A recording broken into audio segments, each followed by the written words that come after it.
Hi, నేను doctor Srilakshmi, physician, ఐరాకిరా hospital, Karimnagar.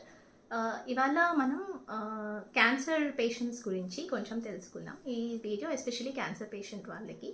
First of all congratulations, you have win the cancer. మనం క్యాన్సర్ని జయించినందుకు ఎవరెవరైతే క్యాన్సర్ పేషెంట్స్ ఉన్నారో వాళ్ళ ఫ్యామిలీ మెంబర్స్ అందరికీ కూడా very big congratulations. And you are really proud of yourself for winning this and for staying very strong. So ఈ వీడియోలో మనం మెయిన్గా తెలుసుకోవాల్సిన పాయింట్స్ ఏంటి అంటే, క్యాన్సర్ ట్రీట్మెంట్ లైక్ కీమోథెరపీ కానీ రేడియోథెరపీ కానీ అయిపోయిన ఒక 5 to 10 years వాళ్ళు కనుక ఉంటే మీరు ఒకసారి మళ్ళీ ఫాలోఅప్ చెకప్కి వెళ్ళారా? ఎందుకంటే మనం తెలుసుకోవాల్సిన ఇంపార్టెంట్ థింగ్స్ ఏంటి అంటే, number 1, risk of second cancers అనేవి చాలా ఉంటాయి. సెకండ్ క్యాన్సర్స్ అంటే క్యాన్సర్ బారిన పడి సర్వైవ్ అయిన వాళ్ళలో మళ్ళీ వేరే ఆర్గన్స్కి క్యాన్సర్ వచ్చే అవకాశం చాలా ఎక్కువగా ఉంటుంది. సో ఆ సెకండ్ క్యాన్సర్స్ రిస్క్లో మనం ఉన్నామా లేదా ఒకసారి ఫాలోఅప్ చెకప్కి వెళ్ళండి.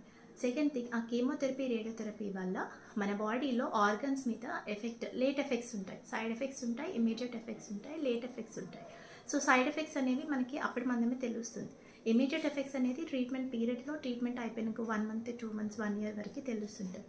లేట్ ఎఫెక్ట్స్ అనేవి ఏంటంటే ఆఫ్టర్ 5 years to 10 years మీద డిపెండ్ అవుతుంది. ఫర్ ఎగ్జాంపుల్ హార్ట్ మీద ఎఫెక్ట్ పడి హార్ట్ ఫెయిల్యూర్ అవ్వడము, లేదంటే బ్రెయిన్ డ్యామేజ్ అవ్వడము, నర్వ్స్ డ్యామేజ్ అయిపోయి డిమెన్షియా లాంటివి రావడము, ఇలాంటివి కొన్ని కండిషన్స్ ఉంటాయి. సో అట్లా మన బాడీలో ఏదైనా ఆర్గన్ మళ్ళీ లేట్ ఎఫెక్ట్స్లో పడిపోయిందా లేదా ఒక్కసారి మీరు మళ్ళీ మీ ట్రీట్మెంట్ ఇచ్చిన క్యాన్సర్ డాక్టర్నో లేదంటే మీ నియర్ బై ఉన్న ఫిజిషియన్ను ఒకసారి మీట్ అవ్వండి.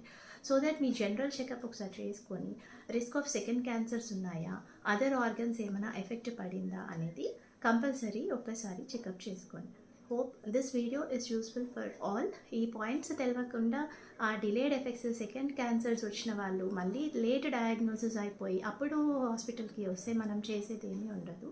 సో మీ ఇంట్లో మీకు తెలిసిన వాళ్ళలో క్యాన్సర్ పేషెంట్స్ కానీ క్యాన్సర్ ట్రీట్మెంట్ తీసుకున్న వాళ్ళు ఎవరైనా ఉంటే ప్లీజ్ ఈ వీడియో వాళ్ళకి షేర్ చేయండి. This will be useful to them. Thank you.